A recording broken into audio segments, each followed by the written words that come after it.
दोस्तों, छत्तीसगढ़ और मध्य प्रदेश के लाखों बुजुर्ग पेंशनर्स के महंगाई राहत भुगतान में छत्तीसगढ़ को क्या करोड़ों रुपए के आर्थिक नुकसान इसको ज्यादा हो रहा है और इससे सीजी और एमपी दोनों राज्यों के बुजुर्ग पेंशनर्स को भी क्या क्या नुकसान हो रहा है और इसका समाधान क्या है, इसका रास्ता क्या है, इन्हीं सभी महत्वपूर्ण मुद्दों के बारे में, महत्वपूर्ण पहलुओं के बारे में हम इस वीडियो के अंदर बात करेंगे। इसलिए दोस्तों, आप इस वीडियो को अंत तक जरूर देखिए और इस महत्वपूर्ण टॉपिक को अच्छे से समझने की कोशिश कीजिए। नमस्कार दोस्तों, मैं हूं आपका दोस्त लोकेश साहू और आप देख रहे हैं लोकेश छत्तीसगढ़ का यूट्यूब चैनल। आप सभी साथियों का हमारे इस चैनल पर बहुत बहुत स्वागत है।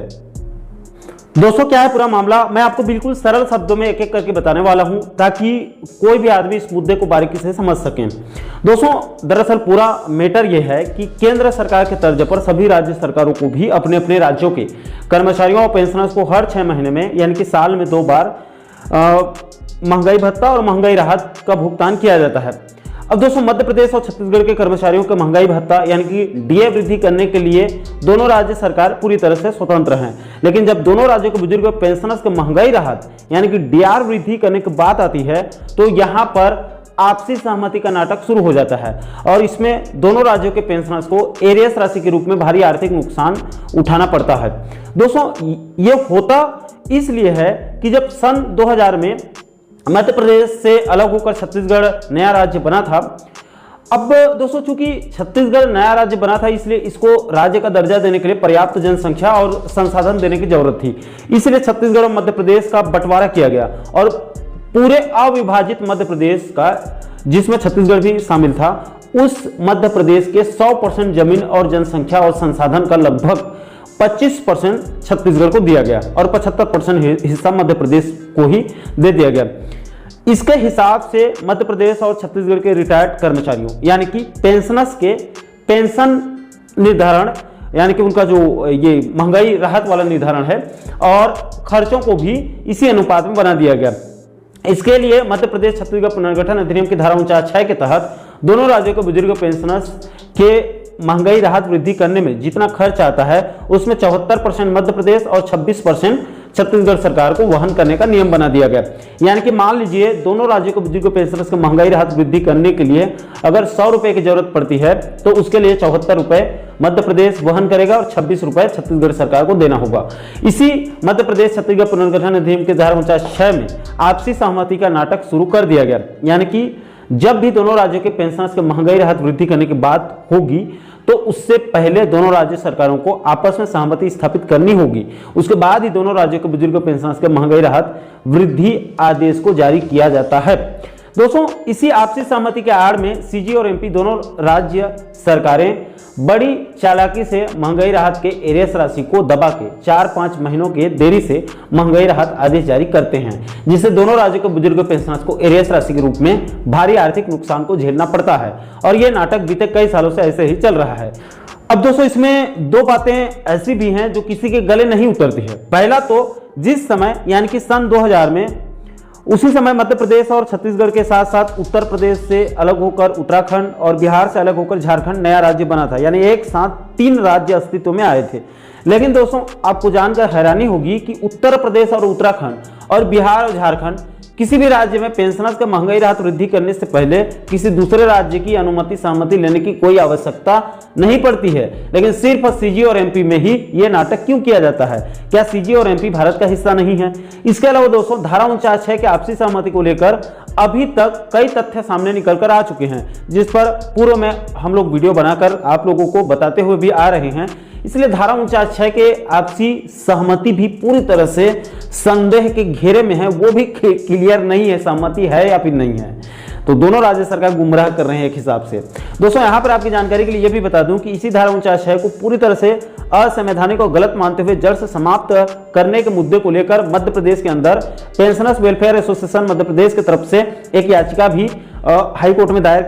किया जा चुका है। इस संबंध में एसोसिएशन के प्रांत अध्यक्ष आमोद कुमार सक्सेना जी ने वीडियो बनाने के लिए 37 पेज का एक लंबा चौड़ा पीडीएफ हमारे पास भेजा है, जिसकी तैयारी करके आगामी वीडियो में इस मुद्दे को भी आप लोगों को विस्तार पूर्वक समझाने का प्रयास जरूर करूंगा। अब दोस्तों, इस वीडियो का मेन मुद्दा यह है कि जैसे कि मैंने आपको वीडियो की शुरुआत में ही बताया था कि सीजी और एमपी के पेंशनर्स के महंगाई राहत वृद्धि करने के लिए मध्य प्रदेश सरकार 74% यानी कि 100 रुपए में 74 रुपए मध्य प्रदेश सरकार वहन करती है और छत्तीसगढ़ सरकार 26 रुपए यानी कि 26% यानी 26 रुपए छत्तीसगढ़ सरकार देती है। अब दोस्तों इसको लेकर पेंशनर्स नेताओं का और जो लोग पेंशनर्स के मुद्दों को समझते हैं उनका तर्क है कि चूंकि इस समय मध्य प्रदेश में करीब करीब 5 लाख पेंशनर्स हैं और छत्तीसगढ़ में लगभग 1 लाख पेंशनर्स हैं, 1 लाख से भी कुछ कम होंगे, यानी कि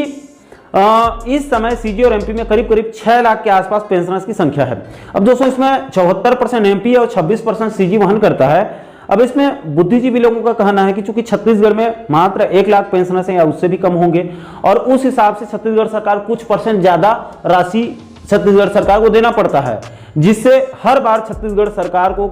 कई लाखों रुपए का अतिरिक्त नुकसान उठाना पड़ रहा है। और इसको आप सन 2000 से गणना करेंगे तो बीते 24 साल से अब तक कई हजारों करोड़ों रुपए का आर्थिक नुकसान छत्तीसगढ़ सरकार को हो चुका है। इसी मुद्दे को लेकर भारतीय राज्य पेंशनर्स महासंघ छत्तीसगढ़ के प्रदेश अध्यक्ष वीरेंद्र नामदेव जी ने जानकारी देते हुए बताया कि इसी मुद्दे को लेकर भारतीय राज्य पेंशनर्स महासंघ छत्तीसगढ़ के प्रतिनिधिमंडल ने परसों 10 अक्टूबर 2024 को मंत्रालय में छत्तीसगढ़ वित्त विभाग के सचिव मुकेश बंसल जी से मुलाकात करके पेंशनर्स महासंघ के प्रतिनिधिमंडल ने विस्तारपूर्वक चर्चा करके वित्त सचिव को इस आर्थिक नुकसान और धारा 49(6) की वजह से दोनों राज्यों के पेंशनर्स को जो नुकसान हो रहा है उसके बारे में भी वित्त सचिव के साथ विस्तारपूर्वक चर्चा किया गया, उनको समझाया गया। इसके बाद सभी चीजों को बारीकी से समझने के बाद वित्त सचिव मुकेश बंसल साहब ने भी स्वीकार किया है कि वास्तव में आपसी सहमति की वजह से दोनों राज्यों के बुजुर्ग पेंशनर्स को तो नुकसान हो ही रहा है, साथ ही साथ छत्तीसगढ़ सरकार को पेंशनर्स की संख्या कम होने पर अधिक राशि देनी पड़ रही है, जिससे छत्तीसगढ़ के खजाना को सीधा सीधा नुकसान हो रहा है। इसलिए वित्त सचिव मुकेश बंसल जी ने पेंशनर्स महासंघ के प्रतिनिधिमंडल को पूरा भरोसा दिया है, आश्वासन दिया है कि इस धारा 49(6) को समाप्त करने की दिशा में काम किया जाएगा। चूंकि धारा 49(6) को राज्य के निवेदन पर केंद्र सरकार ही धारा 49(6) को समाप्त कर सकती है पूरी तरह से, यह वित्त सचिव की तरफ से पेंशनर्स महासंघ के प्रतिनिधिमंडल को बोला गया है। इसके अलावा दोस्तों इस बैठक में भारतीय राज्य पेंशनर्स महासंघ छत्तीसगढ़ के प्रतिनिधिमंडल ने राज्य के बुजुर्ग पेंशनर्स के और भी अन्य मुद्दा जैसे कि केंद्र के समान देय तिथि से एरियर सहित महंगाई राहत, सुप्रीम कोर्ट के निर्णय अनुसार 80 वर्ष के स्थान पर अब 79 साल पूर्ण होने पर 20% पेंशन वृद्धि का लाभ दिया जाए। इसके अलावा पेंशनर्स कल्याण निधि नियम 1997 में संशोधन करके चिकित्सा प्रतिपूर्ति के रकम में बदलाव करने, इसके अलावा आधार और पैन कार्ड के बैंक खातों से लिंक नहीं होने की वजह से इनकम टैक्स के दायरे से बाहर पेंशनर्स को बिना सूचना के इनकम टैक्स कार्ड दिया जा रहा है, उस बिना सूचना दिए इनकम टैक्स कटौती पर रोक लगाने की मांग की गई है और ज्ञापन सौंपा गया है। दोस्तों अब तक आप लोग ये तो समझ गए होंगे कि धारा 49(6) से सिर्फ दोनों राज्यों के बुजुर्ग पेंशनर्स को भारी आर्थिक नुकसान उठाना पड़ रहा है। अब दोस्तों इसको रोकने का सबसे सरल और सटीक रास्ता यही है कि चूंकि अभी संयोग से केंद्र में बीजेपी गठबंधन की सरकार है और साथ ही साथ इधर सीजी और एमपी में भी बीजेपी के डबल इंजन की सरकार है। ऐसे में सबसे पहले सीजी और एमपी दोनों राज्यों के राज्य सरकारों को अपने अपने कैबिनेट बैठक में या फिर विधानसभा के कोई भी सत्र में मध्य प्रदेश छत्तीसगढ़ पुनर्गठन अधिनियम के धारा 49(6) को हमेशा के लिए विलोपित करने के लिए प्रस्ताव पास करके सीजी और एमपी दोनों राज्य सरकारें इसको केंद्र के पास भेज दे तो केंद्र सरकार चाहेगी तो इस धारा 49(6) को समाप्त कर सकती है। और धारा 49(6) समाप्त होते ही न रहेगी बांस और न बजेगी बांसुरी, क्योंकि धारा 49(6) समाप्त होते ही सीजी और एमपी के लाखों बुजुर्ग पेंशनर्स हमेशा के लिए आजाद हो सकते हैं और महंगाई राहत वृद्धि के लिए किसी दूसरे राज्य की सहमति के ऊपर निर्भर होना नहीं पड़ेगा और कर्मचारियों के साथ साथ उसी तर्ज पर पेंशनर्स को भी समय पर महंगाई राहत मिल जाएगी। इससे दोनों राज्यों के बुजुर्ग पेंशनर्स का हर बार हजारों रुपए के आर्थिक नुकसान होने से बचाया जा सकता है। इसलिए केंद्र सरकार के साथ साथ सीजी और एमपी के डबल इंजन के सरकारों को इस गंभीर मुद्दे को संज्ञान में लेना चाहिए और जितना जल्दी हो सके इस मध्य प्रदेश छत्तीसगढ़ पुनर्गठन अधिनियम की धारा 49(6) को हमेशा के लिए जड़ से समाप्त किया जाना चाहिए। इसी में दोनों राज्यों के लाखों बुजुर्ग पेंशनर्स बंधुओं का भला हो सकता है। बाकी दोस्तों इस गंभीर मुद्दे को लेकर आप लोगों की क्या राय है? क्या आपका भी मानना है कि धारा 49(6) को विलोपित कर देना चाहिए अथवा नहीं? इस गंभीर मुद्दे को लेकर आप लोगों के जो भी राय होंगे आप नीचे कमेंट बॉक्स में अपनी प्रतिक्रिया आप लोग जरूर साझा कीजिएगा। और साथियों आप आगे भी सीजी और एमपी के कर्मचारियों बुजुर्ग पेंशनर्स बंधुओं से जुड़ी इस प्रकार के महत्वपूर्ण मुद्दों पर महत्वपूर्ण टॉपिक पर वीडियो देखना चाहते हैं तो आप हमारे चैनल को जरूर सब्सक्राइब कर लीजिएगा ताकि आने वाले सभी नए वीडियो की नोटिफिकेशन आप लोगों तक तुरंत पहुंच सके। दोस्तों अब के लिए फिलहाल इस वीडियो में इतना ही, मुझे दीजिए इजाजत। मैं मिलता हूं आपसे एक और महत्वपूर्ण मुद्दे के साथ, महत्वपूर्ण टॉपिक के साथ। तब तक के लिए जय हिंद, जय छत्तीसगढ़।